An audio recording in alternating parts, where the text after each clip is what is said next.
So hi everyone, this is Mayank and today we are going to revise the entire chapter of corporate valuation.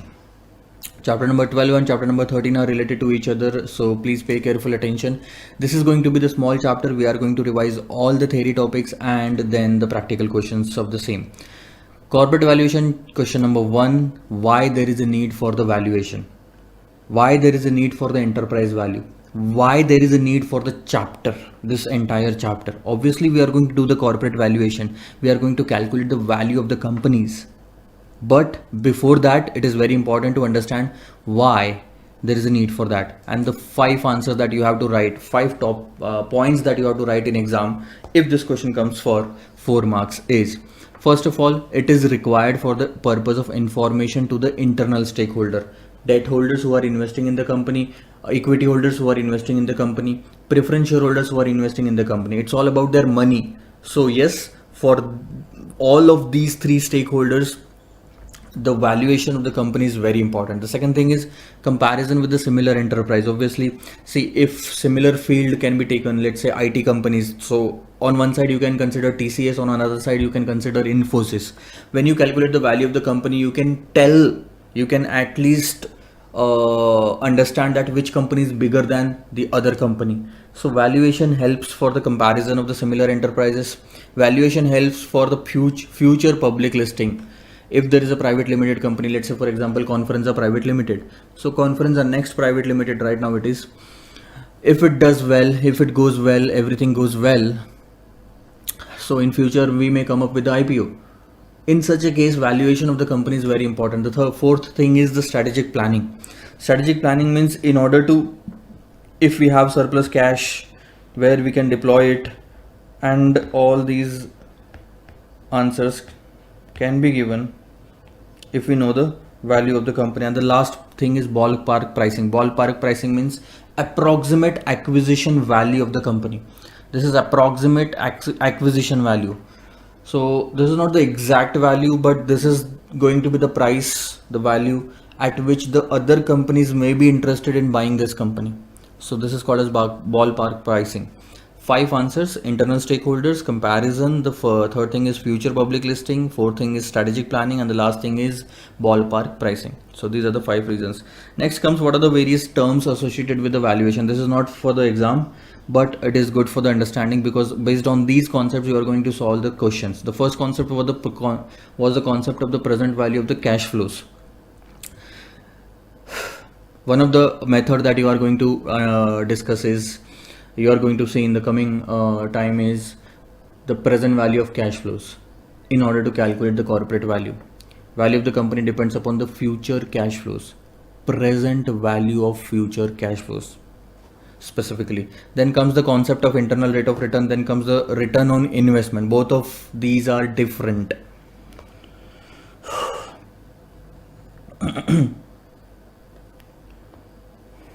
Then comes the perpetual growth rate. This is a concept that we have learned in time value of money in CA foundation. You might have learned again this in capital budgeting in CA inter, again in CA final in security valuation chapter, perpetual growth rate. And the fifth thing is the terminal value. Terminal value is a value at the end of the project or end of the company. If you are shutting down the company, if you are selling the company, or if you are continuing all the operations, then that the present value of all those operations. Terminal value is the last price at which you will close the business. Close the business in terms of selling it to someone else, or we can say perpetual future cash flows also. So terminal value is calculated at the end of the project. So let's say for example, if the cash flows for 5 years are given, then perpetual cash flows are given from 6th year to unlimited time. Unlimited means there is no expiry date. So the terminal value can be calculated at the end of 5th year based on the present value of the future cash flows. So this is going to be the terminal value. Yeah, the most important part of this chapter is these 4 methods. That's it. These 4 methods covers almost 95% of the questions. What methods are used in the corporate valuation? There are 4 different types of methods used in the corporate valuation. The first one is the asset-based valuation model. Asset-based valuation model takes into consideration net assets minus net liabilities, or we can say net assets is equal to total assets minus total liabilities. So that will give you the value of the company. This is called as book value of the company because you are considering the total assets and total liabilities from the book, right? But please understand that all these assets and liabilities will be adjusted. All these assets and liabilities will be adjusted for any kind of additional information. For example, if there is some fixed assets in the assets worth, let's say 200 crore, but it can be realized at 250 crore. So 250 crore should be taken in the total asset, not the book value of 200 crore. Understood? If there is any kind of a contingent liability which is not there in the total liabilities, obviously, so that should also be taken in the total liabilities. What I want to say is take the real value, economic value of the assets and liabilities while calculating the value of the company based on the asset valuation model. Next is the earning based valuation model. What you do in the earning based valuation model, if you want to calculate the value of the company, you take the earning after taxes divided by the cost of equity. So this will give you equity value. Okay, but if you want to calculate the value of the firm, then you take the EBIT. You can take EBIT 1 minus tax. So this is an earnings for debt holders as well as equity holders, and then you divide it with overall cost of capital, which is the cost of debt holders as well as equity holders. This gives you value of the company or firm. This gives you value of equity. So understand the difference between the formula and what results we derive from that. Okay, so both of these are called as earnings capitalization. Both of these are earnings. It depends upon earning is for debt and equity or only for equity.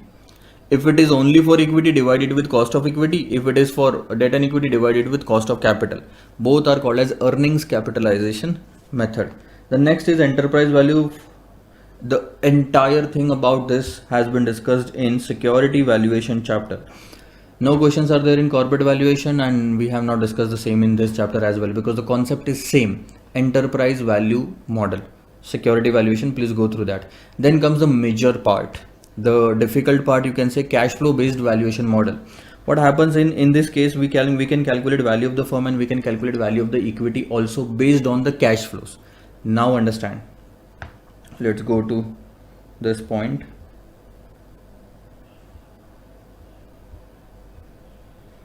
Yeah, you remember this? We have discussed all these things. Value of the firm can be calculated based on the present value of future cash flows.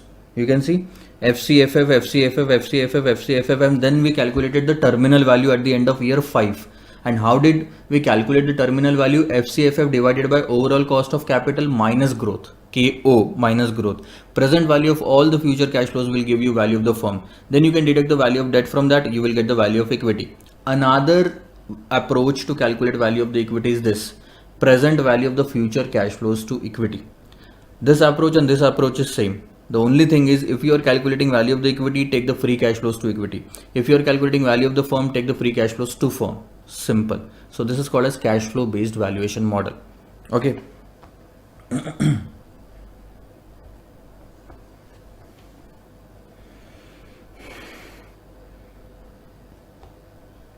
See, EBITDA. You can calculate the value of the company based on EBITDA also. Now you will raise a question that, sir, just now you said that this can also be the formula, EBIT 1 minus tax divided by cost of capital, and the formula here is different. Yes, it is different and it gives you different values, but both are correct. It depends upon you whether you want to calculate the value of the company after tax or whether you want to calculate the value of the company before tax, depreciation and amortization. That only difference is this: both will give you value of the companies only. Whichever method you use in exam, if nothing is given in exam, you should give a note that we have calculated value of the company before tax, depreciation and amortization, or value of the company after tax. Simple. Then comes enterprise value model. EV is equal to market value of the common stock plus preferred equity plus value of the debt. Equity, debt, preference shares, market value of all these three, then plus add minority interest and then deduct the cash and investment. Basically, you are not just calculating the value of the equity in enterprise value. You also calculate that after acquiring this company, what all the payments and liabilities and assets will be there on your side in cash.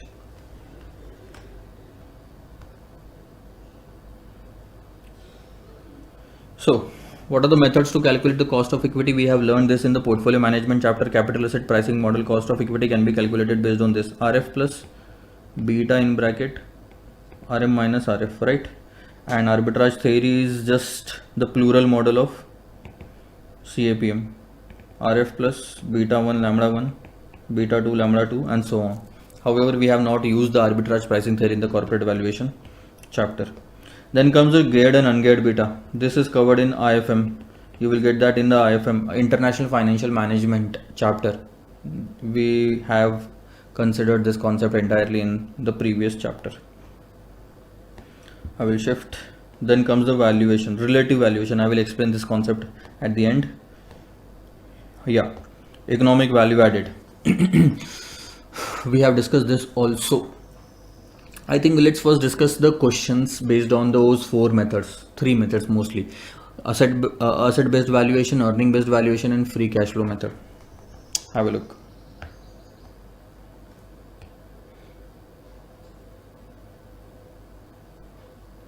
Yeah, this was the first question. If you have read this question, I'm not going to discuss the entire question in this revision video. So this is the question which asks you to calculate the value of equity based on the fair value method. And what was the approach or formula of fair value? It is the average of net asset value method and earnings capitalization method. The weightage of 3 and 1 was given to these. See, 1 and 3, not 3 and 1, it is 1 and 3. The weightage was given in such a manner. So you will calculate weighted average of net asset value and earnings capitalization method. Have a look on the answer.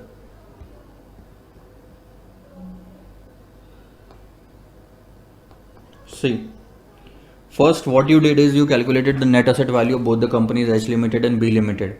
Total assets minus total liabilities, and you will realize that total liability includes 300 crore or lakhs crores of contingent liability which was not given in the balance sheet. So that's what I said in the beginning, that you have to consider all the assets and liability, all the additional information also in assets and liabilities. So what we did is we first calculated the net asset value of both the companies, then we calculated the earnings, then we calculated the value of both the companies again using earnings capitalization method. This was the profit after tax, and you can clearly see that if it is a profit after tax, that means this profit is only for the equity shareholder. That's why we have divided it by the cost of equity.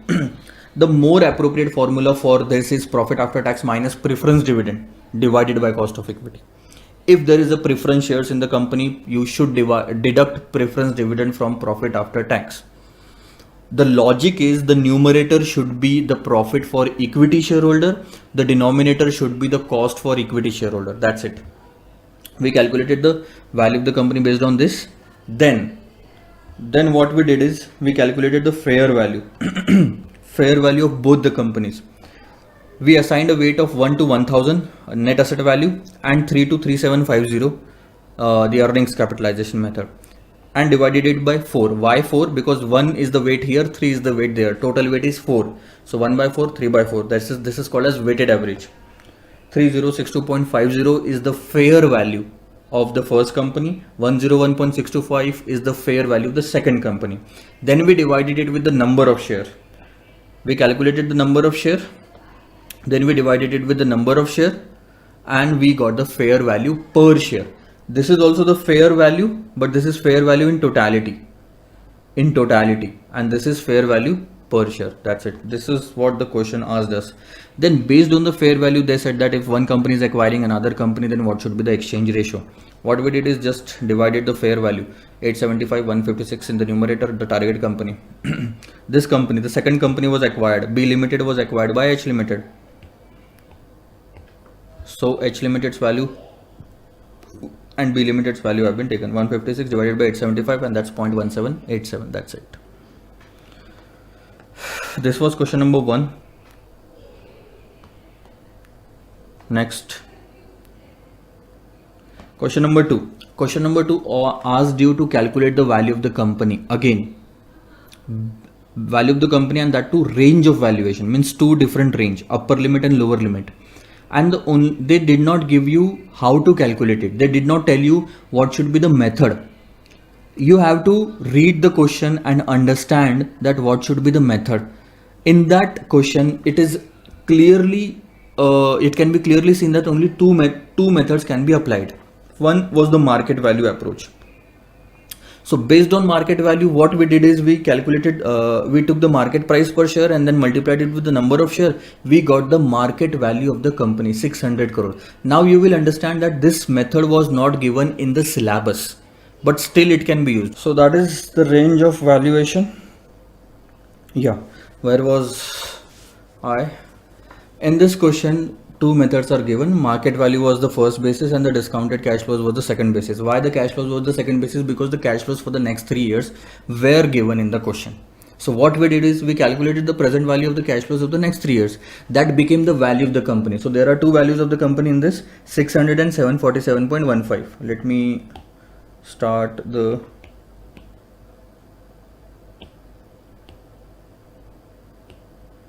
accessibility zoom on. Yeah, so this was the first value based on market value. This was the second value based on the discounted cash flows.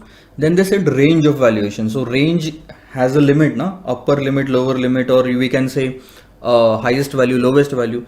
So the lowest value was 600 crores and the highest value was 747.15. So this is going to be the limit.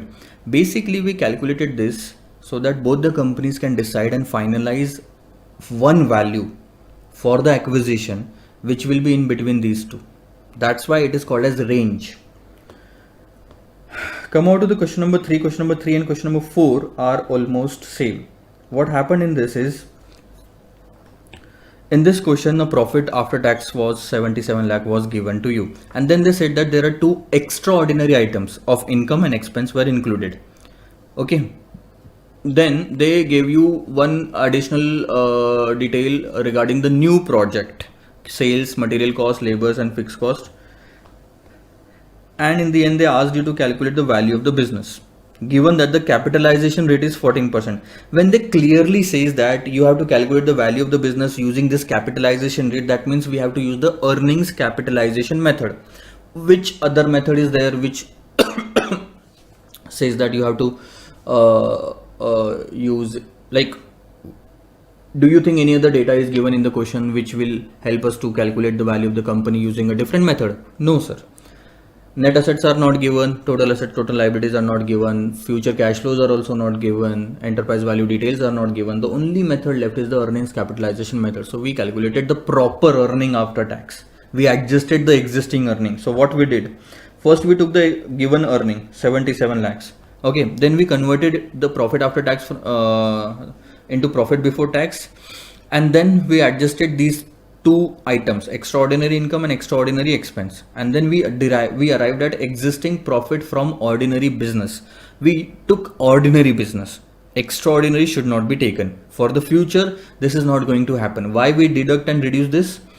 Income was deducted because it was added earlier. Expense was added because it was deducted earlier. So we have basically given a nil impact in the profit. Then we took the profit from ordinary business and we added the profit also of the new business, which is 28 lakhs or crores, whatever it is. Then this was the total profit before tax, 112 and 28. But this is profit before tax. Government also has a stake in it. So government will, let's pay to the government 42 at 30%, and this is called as the profit after tax, future maintainable profit after tax. Then this profit is applicable or can be claimed by both equity shareholder and preference shareholders if there is a preference shares in the company. And that's why we considered the cost of capital also as 14%, which is for equity and preference. Okay. We capitalize this earning, 98 divided by 14% is the final formula. We got the value of the business as asked by the question. If you consider no preference, then this 98 becomes the profit of the equity and this 14% becomes the cost of equity. And again, the answer will still be the same. there was a second part in this question. They said to calculate the market price per equity share. Okay, we can calculate that, but they gave some information. Capital being comprised of 1,13% preference shares of rupees 100 each and 50 lakhs equity shares of rupees 10 each, and the PE ratio was 10 times. It can be clearly said from the question that we can calculate the market price using one simple method called as EPS multiplied by profit PE ratio. Why? See, first of all, they have given the PE ratio. What is the method to calculate the market price using PE ratio? EPS multiplied by PE ratio, right? So what we did is we took the EPS, adjusted EPS, 98 lakhs. Then we deducted the preference dividend from that. Then what we arrived at was the profit for equity shareholders only. Why this was necessary? Because we have to calculate the market price, and the formula should be EPS multiplied by PE ratio, and EPS should be the earnings per share to equity shareholder. Because market price is also of equity shareholder, EPS should also be of equity shareholder, and for that purpose we had to deduct the preference dividend. We deducted that. Profit after tax for equity was 85, then we divided it with the number of share, we arrived at the EPS multiplied by P ratio will be the market price. That's it. Question number 4. Question number 4 I am not discussing because it is the same as the question number 3. So let's check it. Then comes question number 5. Question number 5, question number 6, question number 7. One and the same thing. Out of 3 we solved 2 in the class, and I gave the last one I think for homework. What is the story about these 3 questions are? A valuation was done for the company and it was a wrong value. See, we calculated the value of the company as 500 and then we said that this is a wrong value. Why? It was based on the future cash flows, but we found that the book values of debt and equity were taken. Instead, we should have taken the market value of the debt and equity, but we did not do that. We took the book values, and that's why the question asks you to find out the correct value of the company. Okay, based on the data given, what we did is we took the wrong value first. This is question number 5. Yeah, here. See, value of the business. According to Gordon's growth model, we took the wrong value first, which is 500 crore, and we found that what was the cost of capital that we used. Okay, KO was unknown. We found the cost of capital. Then we used the cost of capital in WACC formula, and we found that what was the weights that we had taken, because these weights are book value weights as given in the question. So what was the book value weights? 50-50%. That's it. These were the book value weights. Logically speaking, we had started, original story was, we had started with this step and then with this step and then we arrived at 500. But the weights 50-50 was at the beginning itself was wrong, and that's why the entire answer was wrong. Now what we have to do is we have to make the correction. In the question it is clearly given that the market value of equity is 3 times the book value, and the book value weight was 50%. So we took the market value weight as 3 into 0.50, that is 1.5. And the value of the debt in market was equal to the book value. So it was all simple, 1 into 0.50 because it was equal. And now this is our market value weights. 1.5 out of 2 is the market value of equity. 0.5 out of 2 is the book value of the equity. So 75, 1.5 out of 2 is the 75% and 25%. Now these are the final market value weights which we should have used. We did not use that in the previous calculation. Now we are going to use it. So again calculate the WACC using the correct weights, market value weights. We derived 10.50%. Now we use the same cost of capital here in the same formula and we arrived at the correct value of the company, because the cost of capital means the expectation of the shareholder has increased and we may not be able to fulfill that at the same level of cash flows. That's why the value of the company came down from 500 to 363.64 lakh. This is the correct value of the company. Simple. See, wrong value of the business was given. We calculated the wrong WACC based on that. Based on that, we calculated the book value of the weights. We took the book value of weights and converted them into market value weights, which are the correct weights. With the help of that, we calculated the correct WSCC and then we calculated the correct value of the business. The same thing was done in the question number 6 also. So I'm skipping this question as well. The process is same.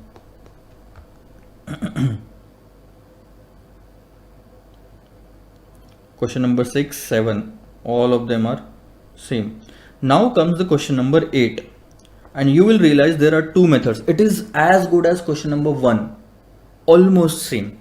So all the data is given in the question and they asked us to calculate the value of the business. First of all, calculate the total value of the business, and in the question itself they have given that the value of the business should be the average of discounted cash flows and net asset value. So first you calculate the value of the business using net asset value method, then using discounted cash flow method, and then average out. You will get the first answer. Then number of share to be issued to AB Limited. See, first we will calculate this. So first we use the discounted cash flow method. We took year cash flows given in the question, present value factor at 8%, present value, and this is the discounted cash flow method value. Then comes the net asset value, which is 250. So this is discounted, this is net asset, and this is average. Discounted plus net asset divided by 2, this is average. Cool. Now this much is the value of the company that we are planning to buy. So basically we have to pay this much to the other company, and there are two modes of payment. First, I will show you. We are buying this XY company. We are AB company in this question and we want to buy this company. We did the valuation of this company. The final valuation came down to 421.20 lakhs. Okay. There were two options. Since this company will be merged in this, we have to pay to the shareholders of XY Limited how much? 421.20. And there were two options. Either we can pay cash, we can pay cash, or we will pay equity. In this question, it is clearly said that we are going to pay equity shares of our own company to the shareholders of this company. Simple. Now, if we are paying equity shares of our own company, we have to decide the price of our share also. That means we will assume that we have paid this much, whatever the price is, if we are giving one share to these people. So in the question, it is given that the average price should be taken, which was 500 rupees. AB Limited's average price, highest plus lowest, divided by 2 was 500. If you are issuing one share to these shareholder, that means you have given 500 rupees to them. So 421.20 is the total value which we should give. 500 rupees can be given in one share. So this divided by this was the number of share that we should issue to these shareholder. So that's what the calculation that we made here. 421.20 divided by 500, and that came down to 84,240 shares. Cool. Now comes the basis of allocation. They said how you are going to divide 84,240 shares, because in this company XY there are two different types of shareholders. One is 20 lakhs equity shareholders which paid only 10 rupees. So total payment by them is 200, and the another category of equity shareholder is 10 lakh which only paid 5 rupees. So these people paid 200 lakhs, these people paid 50 lakhs. So we divided the 84,240 share in the same proportion. Total payment of these, total capital of these two type of shareholder in XY Limited was 250. So what is 200 divided by 250? That is the percentage of ownership of these type of shareholder in XY, and 50 divided by 250 is the percentage of ownership of these type of shareholder in XY. That's it. So we divided the shares in this manner itself. Yeah, you can clearly say when the payment will be made, full payment will be made, the percentage of ownership will be different. See, 20 lakhs and 10 lakhs is the total number of share. If both of them are fully paid up, they are holding 66.67%, and these are holding 33.33% of the ownership. But we did not divide 84,240 shares in this ratio. Why? Because these people have not paid full amount yet, and that's why we took a different ratio based on the total payment made by them. So 84,240 multiplied by 200 paid by them, this type, in 250. So this much shares to be issued of AB company to these type of shareholders. Then this much shares to be issued of AB company to these type of shareholders. That was the basis of allocation. Next question. Question number 9 and 10. Okay, let's take question number 9. Question number 9 is based on the free cash flows to firm. See, they asked us to calculate the value of WXY Limited using the free cash flows to firm and WACC methodology. One and the same thing. WACC at 15% and the discounting rates are given to you in the question. Now these discounting rates only should be used in exam. Please make sure of this. Then what we did in question number 9, I will tell you. They have given the revenues, COGS, operating expenditure, operating expenses, capital expenditure and depreciation, everything of the current year or the past year, we can say. Based on that, we have to increase the revenue by a certain percentage. And based on that increase in the revenue, everything changes in the question. Cost of goods sold, operating expenditure, capital expenditure, depreciation, working capital, everything will change. Now have a look. In question number 9, they said we have to calculate the value of the company. I will straight away go to the final answer.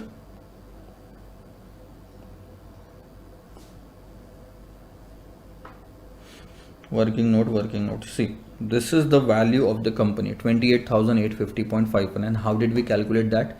We calculated the free cash flows of firm for the first 3 years and the terminal value for the from year 4 to onwards. So this is at the end of 3 years itself. Terminal value at the end of year 3 and cash flows for year 3. We discounted at 15% exactly at the 4 decimals which is given in the question, and then we arrived at this point. Now, in order to calculate this, we have to calculate these things also. Okay, so let's go to this point. First of all, free cash flows to firm. This is the main working.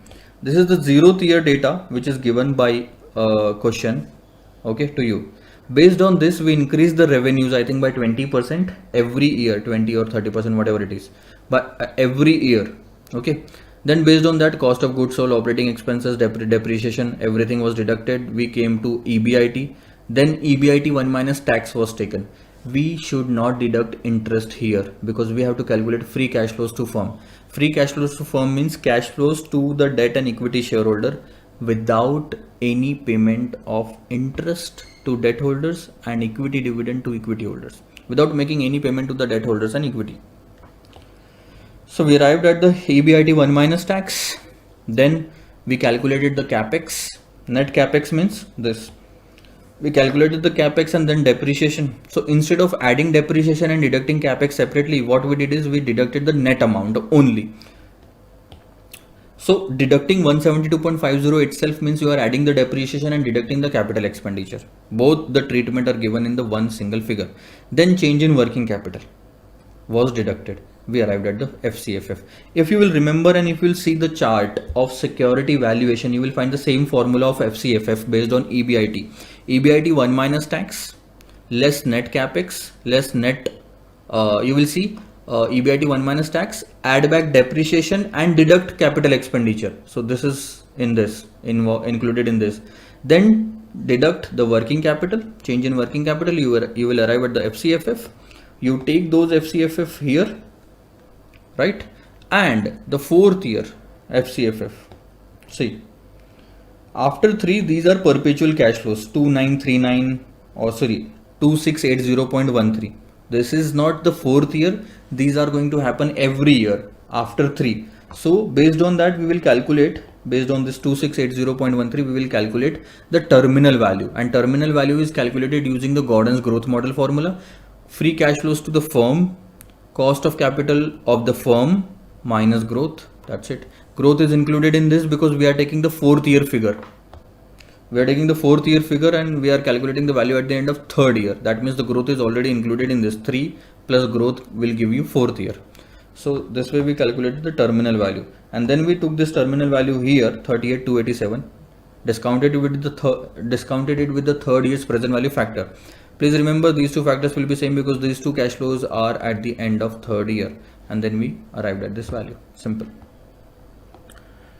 Question number 10 is also same. Question number 10 is also same, but little difficult because more data is given in this question. Have a look. There are two periods in this question: high growth period for the first 4 years and stable growth period after 4 years. So we calculated, because the different data is given, we calculated the cost of equity for high growth period and cost of equity for stable growth period. So for the first 4 years the equity cost will be this, and for the last for all the years after 4 the cost of equity will be this. Okay, value of the equity can be calculated using FCFE, which is discounted at cost of equity. Value of the firm can be calculated based on FCFF, which is discounted at cost of capital. So we have to calculate value of the firm in this question. So we need to calculate the WACC. WACC is nothing but the weighted average of the cost of equity and cost of debt after tax. We did the same thing. For high growth period, we calculated the overall cost of capital to 13%, and for stable growth period, means after 4 years, the cost of capital becomes 12%. Why these two are calculated? It's very simple. If you discount any cash flows in the high growth period, if you take any cash flows through high growth period, you should discount it by 13%. If you take any cash flow through stable growth period, you should discount it at 12%. Then comes the cash flow calculation of the FCFF. It is very simple and it is similar. Revenue, EBIT 1 minus tax, then capex net of depreciation, then change in working capital, and then FCFF. It is the same as we did in the previous question, right? Then we calculated the capex net of depreciation similar to the previous question, then also the change in working capital similar to the previous question. Then calculation of the terminal value, 4th year value based on the 5th year cash flows. In the previous question, it was 3rd year terminal value based on the 4th year cash flows. So growth is included in that, overall cost of capital, and that is the terminal value. Now calculate the value of the firm. Value of the firm is simple. Take the 4 year cash flows, terminal value, discount with the 13% rate, because all these cash flows are going through the first 4 years. And if you will remember, after 4 years, all these cash flows are going through the stable period. That's why discounted cost of capital of 12% was taken here. But once you calculated this, now this 18,766 will go back from 4th year, 3rd year to 2nd year and 1 year, which is high growth period. So you should discount it with high growth as well. Okay, that's it. See, these are the first 4 year, and then this. These are the first 4 cash flows, and then this terminal value. So this 18,766, when it was in this period, we discounted it with 12%. But now this 18,766 will go through this period, which is high growth period. We will discount it at 13%. Proper note of the same was given in this. Then comes question number 11. Yeah. Question number 11 was of a company before merger and after merger. Cash flows of the Yes Limited before merger was given, and cash flows of the Yes Limited again after merger was given. And we were asked to calculate the value of Yes Limited before and after merger. What should we do? Cash flows are given, so discount all the cash flows. That's the only answer. See, we did the same thing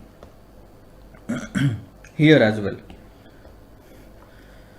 Before merger, after merger, cash flows, present value, cash flows, present value, discounting rate was same for all. First 5 years cash flows was given, were given in the question itself. Terminal value also, we calculated the terminal value based on the 5th year cash flows.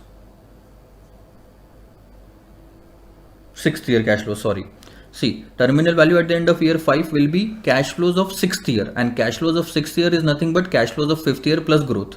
So cost of capital, and these are the terminal values. Same formula as we used in the previous 2 questions. And this is also same as we used in the previous 2 questions. The only difference is 1 more year has been added. 5 years plus terminal value, the discounting factor is same, 0.497, 0.497 here. And these are the value of the Yes Limited before and after merger. Okay. Then the second question was value of the acquisition. Means earlier your value was this, and now your value has become 5309. So how much total value has increased? Difference in the value of the company due to acquisition is the difference between this and this, which is 2599. Then one more question was asked by the question that due to this merger, what is the benefit to the shareholders of Yes Limited. Now have a look. It was Yes Limited, it was No Limited. In the question it was given that before merger the number of share of both the companies were same, but how much it was not given. So we assumed 2020. It was same now, so assume anything. Okay. So these are the shareholders of Yes Limited, these are the shareholders of No Limited. Now both of them will get merged in a new company which is called as Yes Limited after merger. Okay. Now Yes Limited after merger will also have a shareholder. In the question it was given that in this company these people will be same, and in this company these people will get half the shares of what they had in No Limited. So if they had 20 they will get 10, and they had 20 and they will also have 20. So these number of shares are same. Yes Limited's number of shares are same in after merger company, but No Limited's number of share have been reduced to 10. Now in this company, in the new company, Yes Limited shareholders hold 20 lakhs shares out of 30, 20 plus 10, and No Limited shareholders hold 10 lakhs only. So basically speaking, the value, basically speaking, 2/3 is the ownership of Yes Limited's old shareholder in after merger Yes Limited. The question was, what is the gain to the shareholder of Yes Limited due to merger? And it is very simple. Value of the Yes Limited shareholder in before merger company was this much, 2708.92. See, 2708.92. But value of the same shareholder in after merger company, only Yes Limited shareholder is 2/3, because this is the total value of the company which includes No Limited shareholders ownership as well. So we took the 2/3 part only, because 2/3 is the ownership of Yes Limited's previous shareholder. So this is the value of the same shareholders, and this is the previous value before merger, this is after merger, this is the gain to those shareholders. Simple. Question number 12, one of the biggest question. Okay, but again they are asking to calculate the same thing, value of the firm and value of equity. Have a look.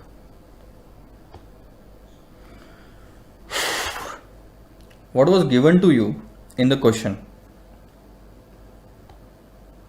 They gave you the revenues, year 1, 2, 3, 4, 5, 6, 7, 8 sales revenue. Then summarized balance sheet, fixed assets, current assets, balance 3, bonds, equity. Okay. Then they told something about the variable expenses, advertisement expenses, fixed operating expenses. Then they said that the depreciation will be 15%, and then at the end of 8 years, these are the capex figures. For all the 8 years, these are the capex figures. Investment in working capital is at 20% of the revenue. Then the tax rate is 30%, equity cost is 16%. The free cash flows of the firm is expected to grow at 5% per annum after 8 years. So this is the growth rate after 5 years. This will help you to calculate the terminal value. They have asked you to calculate value of the firm and value of the equity. What we did, see, value of the firm minus value of the equity debt will be the value of equity. Okay, so first we will have to calculate value of the firm, and rest of the procedure is simple. So value of the firm will be discounted. What are we going to discount? FCFF. If we want to calculate value of the firm, take the cash flows of the firm and discount it at the firm discount rate, means KO. So FCFF, how to calculate FCFF? If you will see the security valuation chart, you will see the formula of FCFF. EBIT 1 minus tax, add back depreciation, deduct capex, and then deduct change in working capital. Till the previous question, what we have done is we took the capex net of depreciation, and now we are going to do capex net of working capital. This capex net of working capital in this question. The answer is same. If you do it this way, now the depreciation, capex, and change in working capital, the answer will still be the same. Now we will arrive at the FCFF, then we'll calculate the cost of capital. We have the cost of capital in the third working, so divide FCFF, discount FCFF with the cost of capital, you will get value of the firm, and then deduct the debt value, you will get value of the equity. Simple. Have a look. This is the calculation of the depreciation. Simple.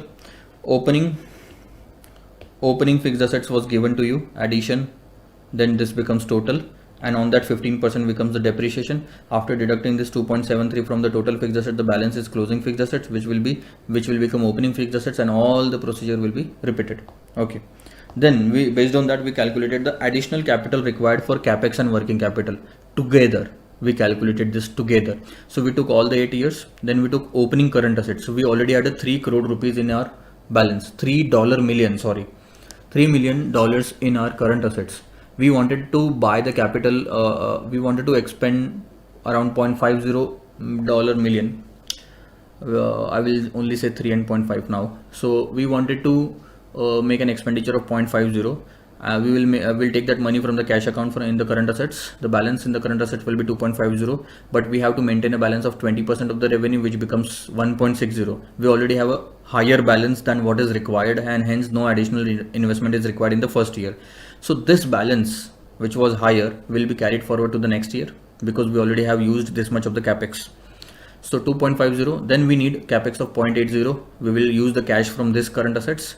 The balance in the current assets will be 1.70, but 20% of the revenue says that the balance in the current asset should be 2.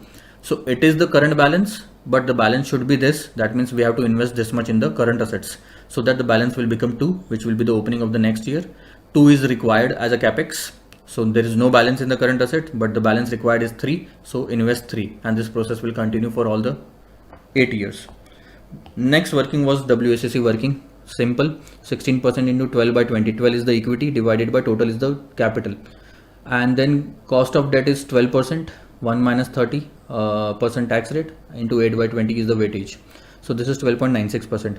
What institute has made a mistake is they rounded it up to 13% and discounted it with 13%, whereas you should only take 12.96% also in the exam. Then comes the calculation of the free cash flows to firm. Free cash flows to firm. See, simple and the same process. Revenue, deduct all the expenses and depreciation. You will get EBIT. EBIT 1 minus tax. Because you are calculating free cash flows to firm, there is no need for the interest deduction. Then you will add back depreciation and then deduct capex and then deduct working capital. So this deduction of capex and working capital is included in the one single figure here. Nice. We arrived at the FCFF, discounted it with 12.96%. Then this is the present value of the first 8 year. But that is not enough. We have the future also after 8 years. So we'll calculate the terminal value at the end of 8th year by taking the free cash flows of the firm for the 9th year. So 9th year free cash flows can be calculated by adding growth in the 8th year's cash flows. So this is the firm's cash flows, hence cost of capital will be taken. So this is going to be the terminal value. Okay. But let's calculate the present value of the terminal value also. This is at the end of 8th year. No? Take it to 0th year by discounting it with the 8th year factor. And this is your final answer. Value of the firm will be the future cash flows from 1 to 8, this one, and the terminal value, this one. All these cash flows includes all the futures of the future of the company. So the value of the firm was $51.15 million. Then debt was $8 million given in the question. We arrived at value of the equity. That's it. Simple. These two were asked in the question. Question number 13. Yeah, question number 13 again is of the similar nature, but institute's answer is totally wrong of question number 13. Please focus on this. Again, they are asking us to calculate the same thing. See, estimate the value of the company. So there were some confusion in this question that whether they are asking us to use the FCFE approach or FCFF approach. We calculated the value of the company using both the approach. First we calculated FCFE. So if you take FCFE, then you will discount it with cost of equity. So when you have to calculate FCFE means cash flows only for equity, and hence you can clearly see EBIT minus interest has been done here, because we are not required to keep the balance of debt holders also. Pay out to the debt holders and the balance will be only for equity. EBT, then deducted tax, EAT, and based on that we calculated the tax rate also, 36%.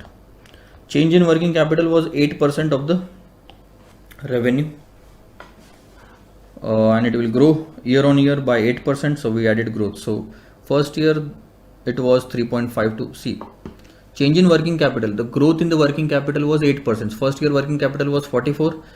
Next year it will increase by 8%, and then 8%, 8%, 8%, 8%. So these are going to be the change for the next 4-5 years. This is free cash flows to equity for the first 5 years. EBIT, deduct interest. When you have to calculate FCFF, you don't deduct the interest, but when it is the time for FCFE, you have to deduct the interest, EBT, EAT, Then the same process, change in working capital deducted. Debt repayment, if there is any payment to the debt holders, we will deduct that. So interest was the payment to debt holders, we deducted. There is a repayment to the debt holders at the end, we deducted. We arrived at FCFE. Since it is equity cash flows, we will discount it at equity rate. Present value 2010 to 14 this much, total present value is this much, simple. But this is not just enough. After 2014 there will be some terminal value. So future values from 2015 is given in the question 240.336. This is already given in the question, and we have assumed this as free cash flows to equity because we are following free cash flows to equity approach, hence divided it with cost of equity. So this becomes 1144 lakhs. Now value of the equity is simple. First 4 years, 5 years present value of cash flows, and then the terminal value, the present value of the terminal value, and this becomes the value of the equity. First answer. Since this is the value of the equity, we have to calculate the per share price.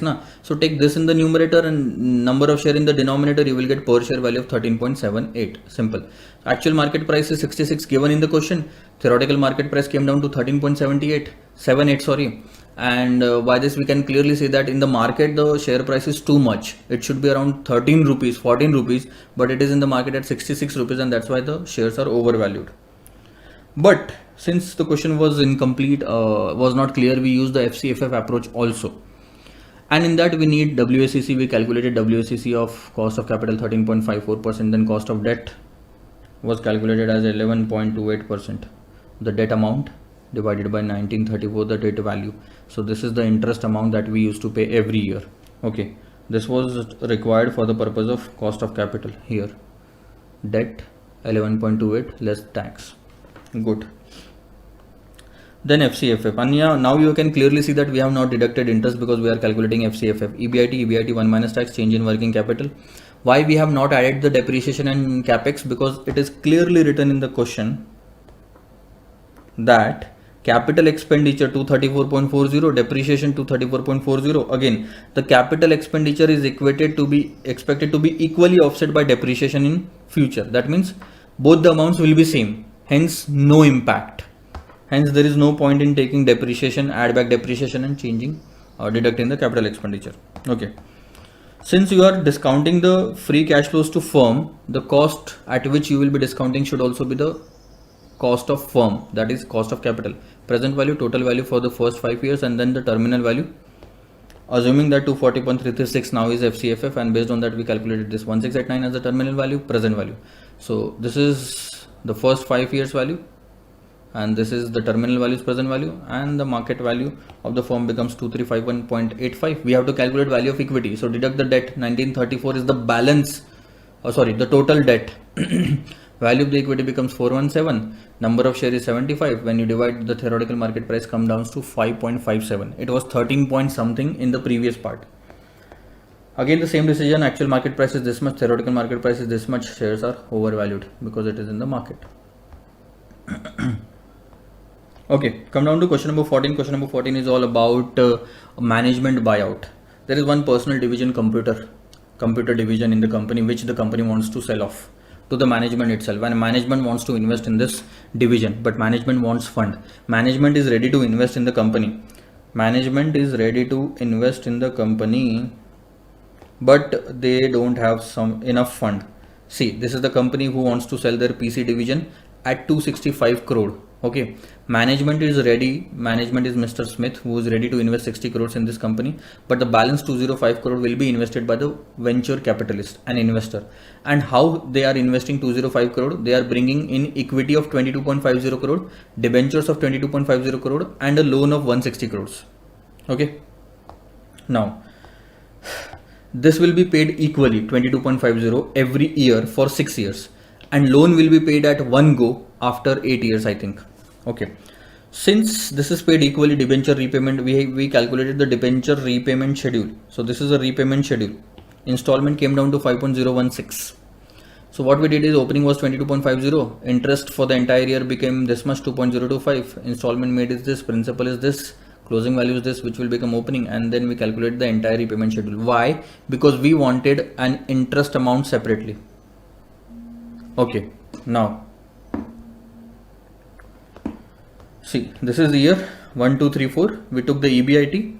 Then we deducted the interest on debt and interest on loan. Interest on loan is same for every year because the principal payment is made at the end in one go. Okay. But interest on debt is changing every year and it is reducing. Why? Because we are making the principal repayment every year in case of interest on debt. EBT, earning before tax. EAT, earning after tax. Out of this EAT, there is no preference dividend. So this is solely for the equity shareholder. Out of this, we paid dividend of 12.50%. Then the balance was 87.50% retained, which was carried forward to the next year in reserves and surplus in the balance sheet. So this process kept on going, and the total shareholder fund, this is reserves and surplus, and this is equity. This is reserves and surplus. See, you can see the reserves and surplus is increasing and it has become 112.28. Equity is 82.50 crore from the first year till the last, means fourth, and the shareholders fund is this.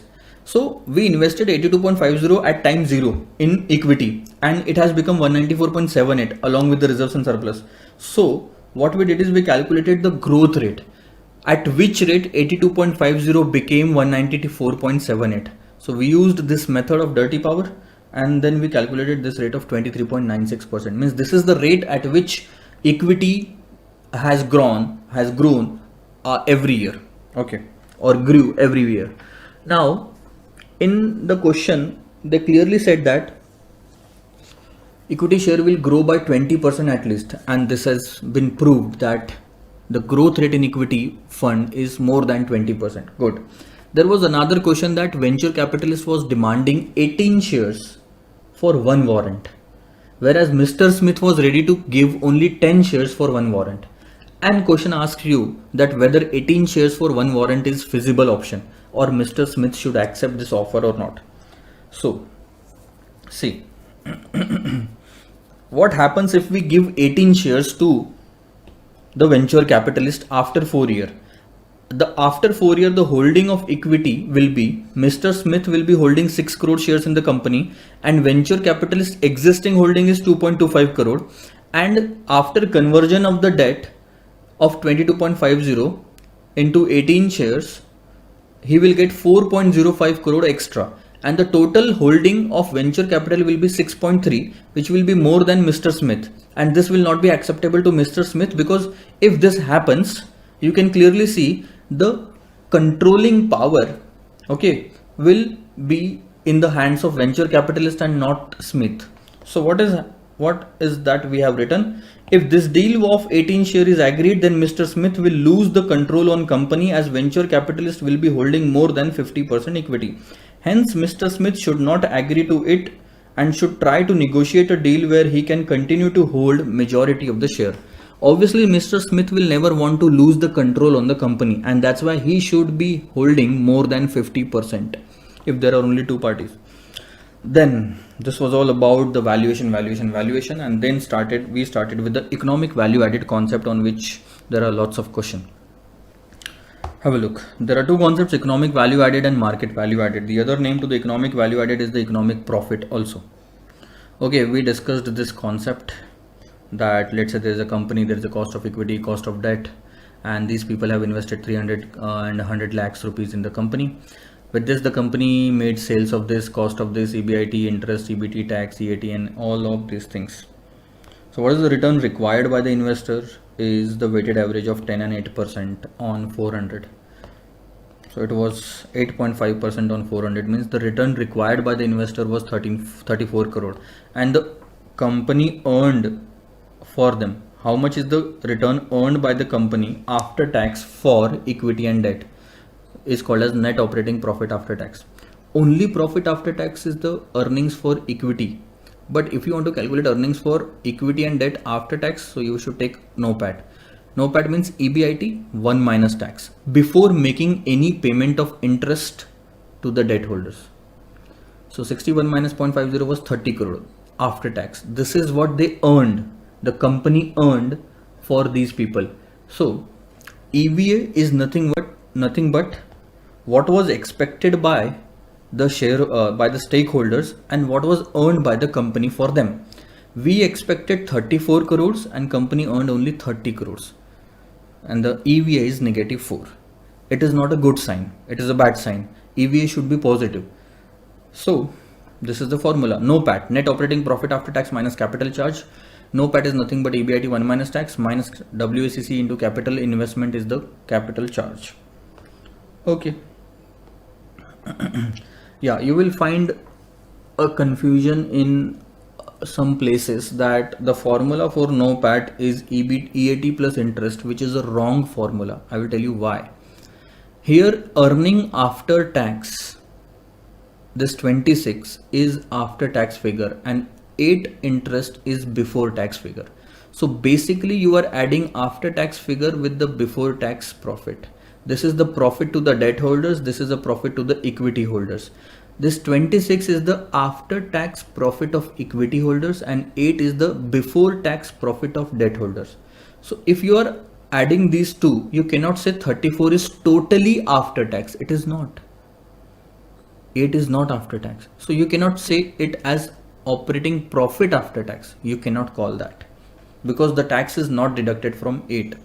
Whereas the original and the true formula of NOPAT is this: EBIT 1 minus tax 60, 1 minus 0.50 30.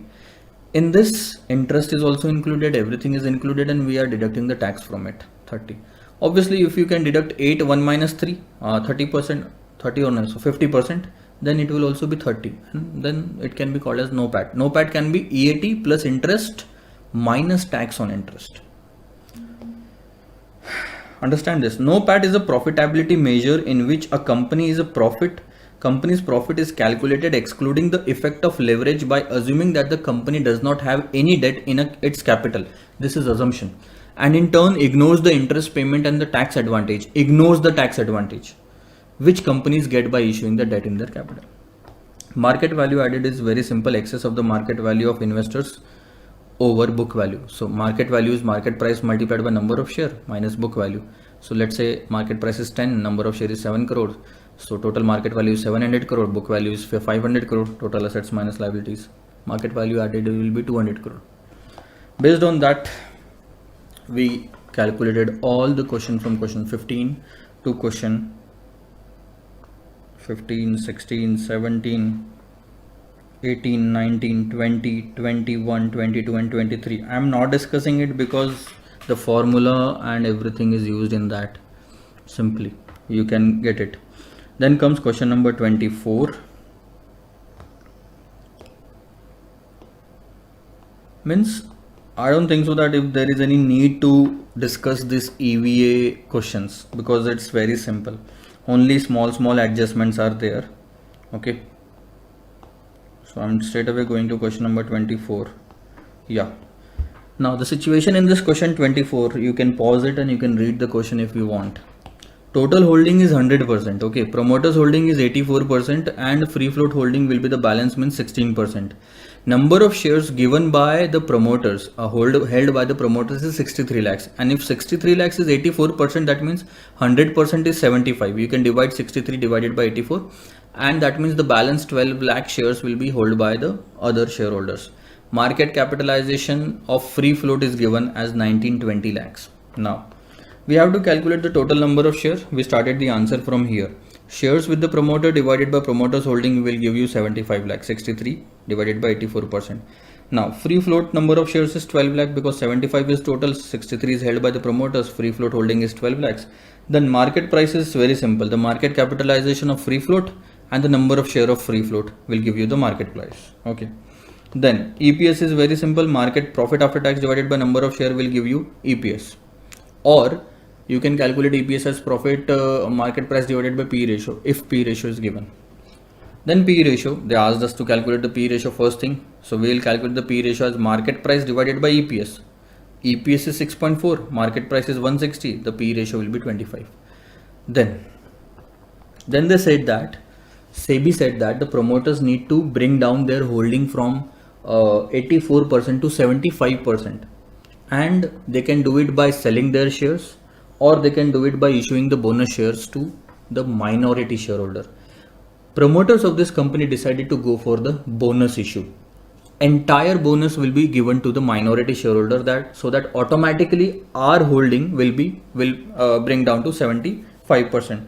So we do not want to sell a single share. 63 was there earlier, 63 will be held by the promoters now also. The total will increase. So if 63 is assumed to be 75%, then the total number of shares in the company should be 84 lakhs.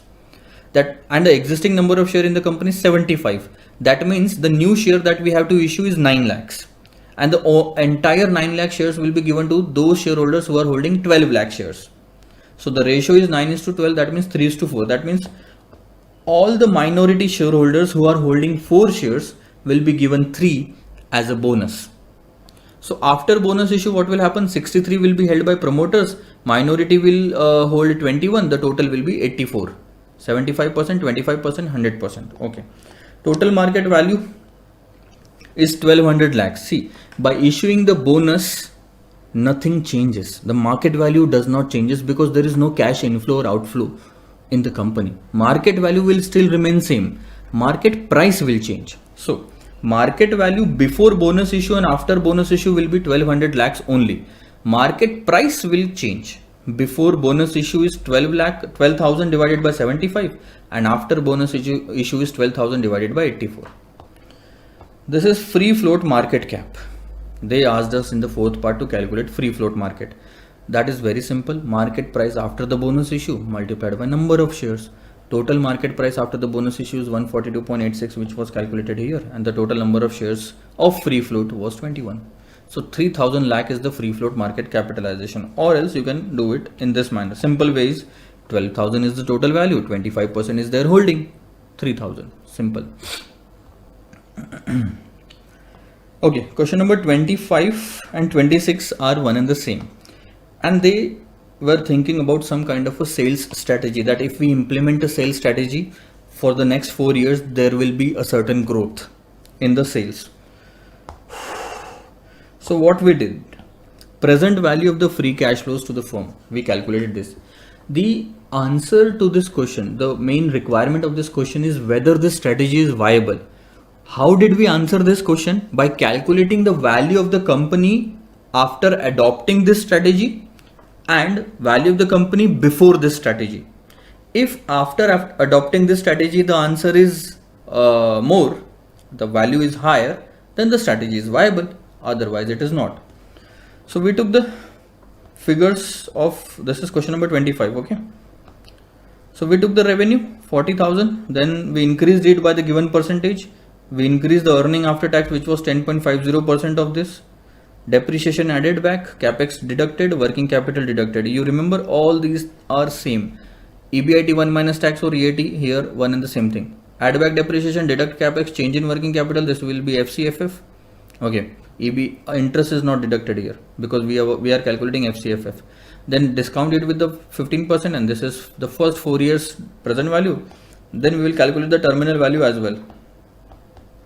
Terminal value is at the end of 4th year will be the 5th year cash flows divided by cost of capital. This is the terminal value, and this is the present value of the terminal value. So take all those figures, the first 4 years figures, and then the terminal value, and this is the company's value with strategy. And without strategy, ignore everything, take the profit after tax given in the question. This will become the free cash flows to the firm.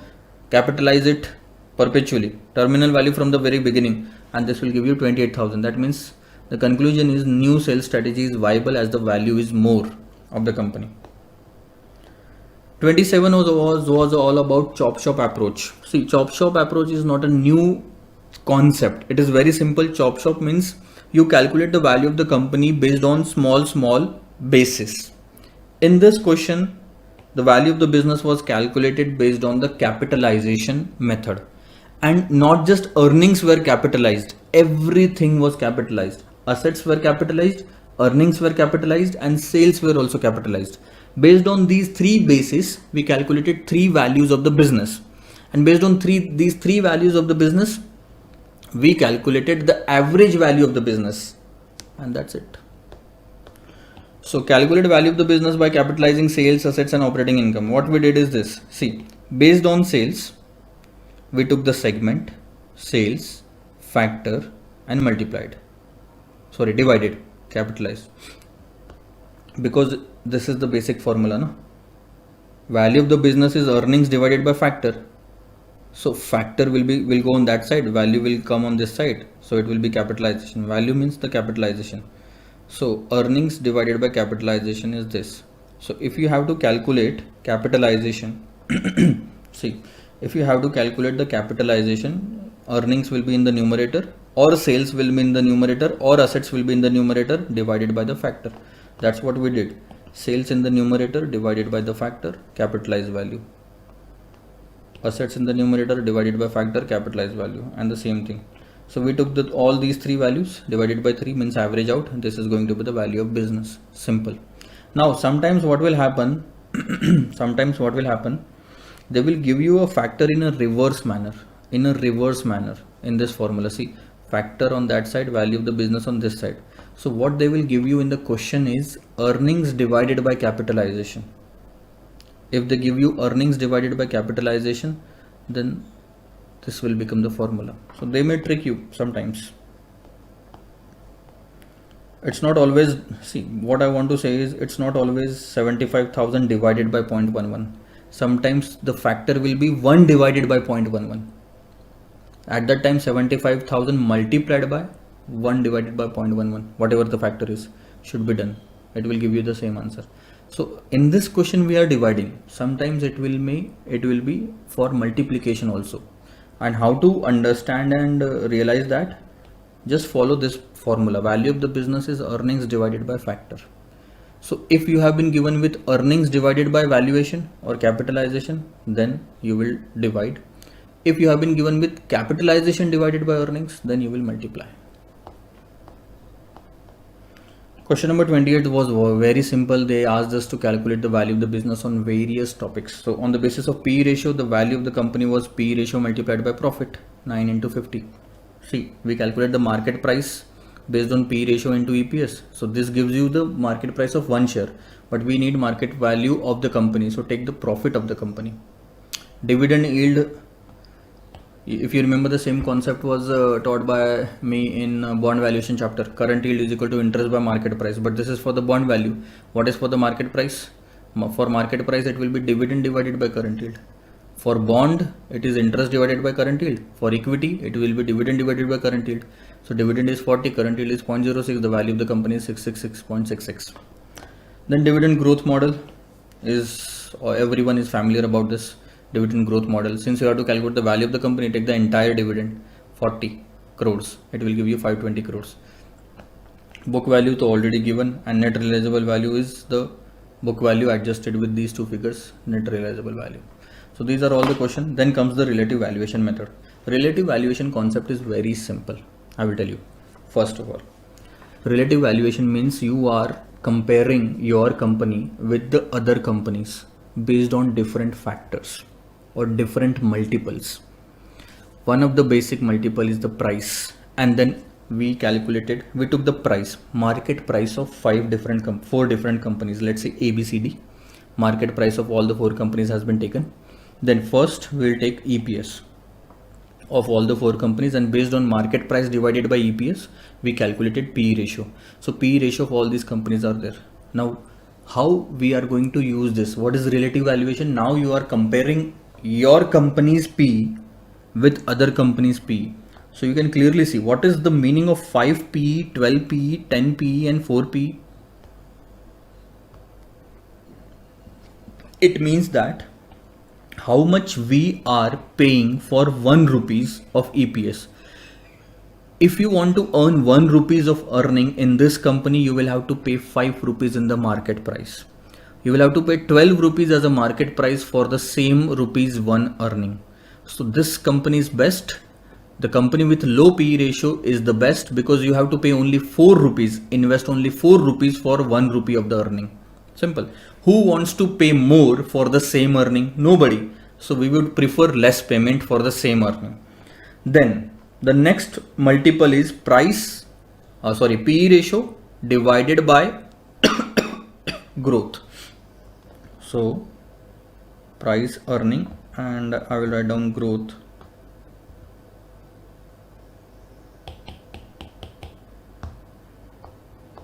See, P ratio divided by growth. So this is the P ratio. Let's say the growth is 5% of this company. So P by growth is 1.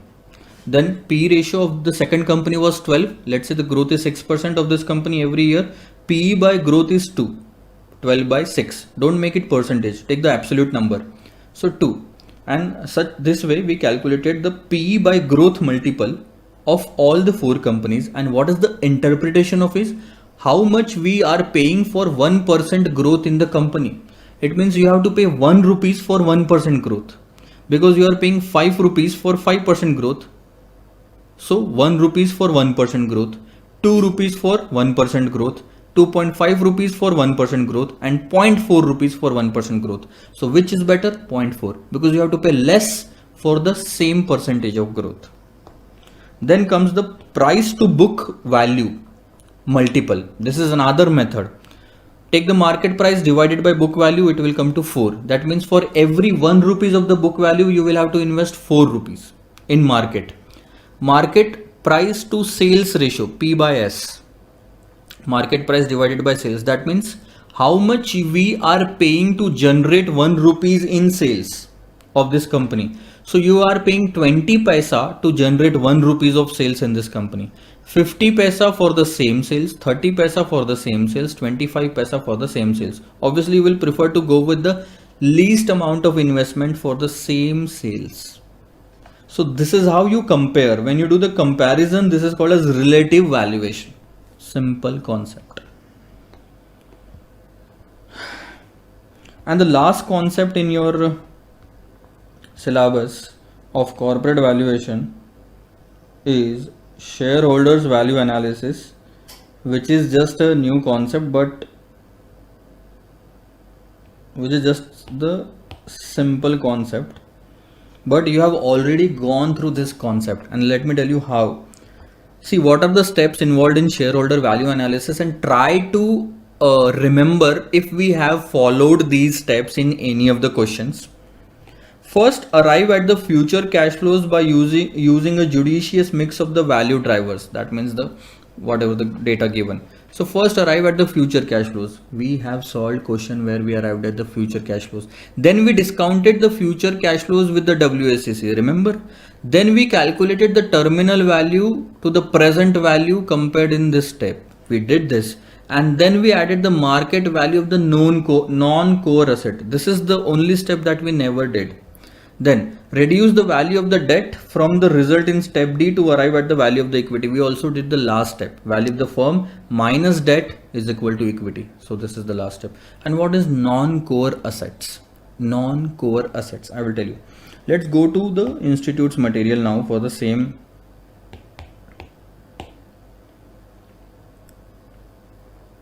Students Board of Studies Knowledge Portal, final course, strategic financial management, study material, corporate valuation,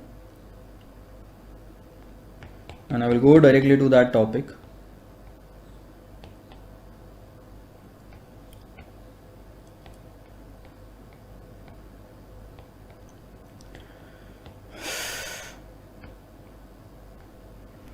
Yeah.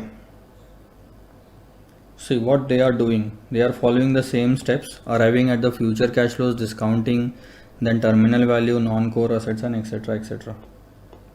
I will show you here. This is the total present value, and see, they are adding investment property at future value, face value, sorry, 35. Less carrying cost, so you will get value of the equity. Now, this is investment property. If I am doing the business of selling video lectures and I have a short-term investment in my balance sheet where I have invested, my company has invested in some equity shares or bonds. So these are some assets which are not related to my business. That is called as non-core asset. Core asset means camera. Core asset means laptop. Core asset means all the vehicle and all that for using for the company. But investment in equity share is a non-core asset. Got it? Investment in land just for the sake of investment is non-core asset. Add those also in the value of equity, because this adds this adds to the value of the equity. That's why they are saying consider these also, because in the above cash flows, if you will remember, nowhere you have taken the impact of investment property because it was non-core, not related to business. All the future cash flows that you have taken to arrive at this total present value was related to business. So that related to business plus this extra asset will be the total value of equity, because at the end of the day it has some value na. So my shareholders of the company will get that investment also at the time of liquidation. So that's why we are adding this investment property. Such non-core asset means not related to directly to business. So that's it. This is how we ended up with the entire corporate valuation revision. I hope you understood everything about this, and in the next lecture we are going to start with the mergers and acquisition chapter. Bye bye for now.